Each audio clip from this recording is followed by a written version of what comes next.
Kaninang tanghali guys ay sinamahan ako ng asawa ko na magsundo sa aming mga anak sa school nila dahil nga panggabi yung duty niya ngayon kaya nandito siya ng umaga. Kaya nung nakarating na kami sa school nila ay nadatna namin si Cheryl ay lumabas na pala sa room nila at yung hinintay lang namin yung dalawa niyang ate, si Yana at saka si Chelsea. Hindi pa kasi sila lumabas sa room nila. At tingnan nyo naman si Cheryl, tuwang-tuwa talaga siya kasi nga minsan lang kasi yung papa niya na magsundo sa kanila kasi madalas ako talaga. Kaya tingnan nyo naman siya, napapasayaw pa nga siya kasi nga sa sobrang saya niya guys kasi yung papa niya yung nagsundo sa kanila. At bandang hapon guys, fast forward, dumating nga pala yung mga kapatid ko kasi isasabay sana nila ako papunta doon sa isa kong kapatid kasi nga kinabukasan ay magpapabinyag yung kapatid ko na isa. At wala kasing makatulong sa pagluluto guys kaya pinapunta na lang niya kami para kami yung magluto. Kaso nga lang, sabi ko sa kanya bukas na ako pupunta at sila na lang muna yung mauna pumunta doon. Kasi nga yung mga anak ko ay meron pang pasok kinabukasan. Kaya iniwan na muna nila yung mga anak nila sa akin kasi bukas pa man ako pupunta. Kasi mahirap kasi guys kapag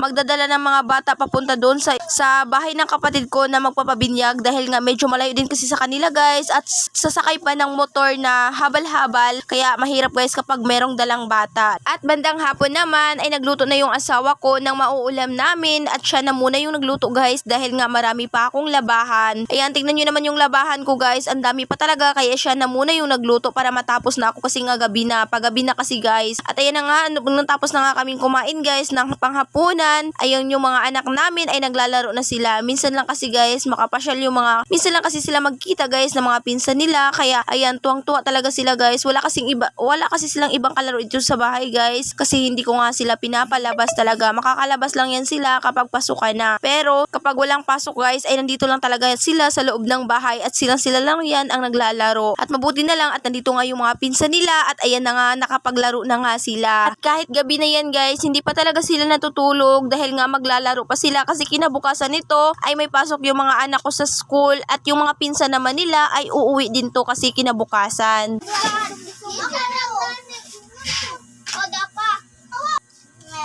Kamera gani. Kuragad mo. Kamera may pagpalit diya. Kami pagpalit. O kami pagpalit. Kami take-order. Palit ko. Ayan. Makapidere. Tigna ako pidirituan ha. Hello guys! Welcome to my vlog! Hello! Welcome to my vlog! Hi! Ha? Nagluto! Nagbuha may luto-luto! Ay, hindi! Hindi!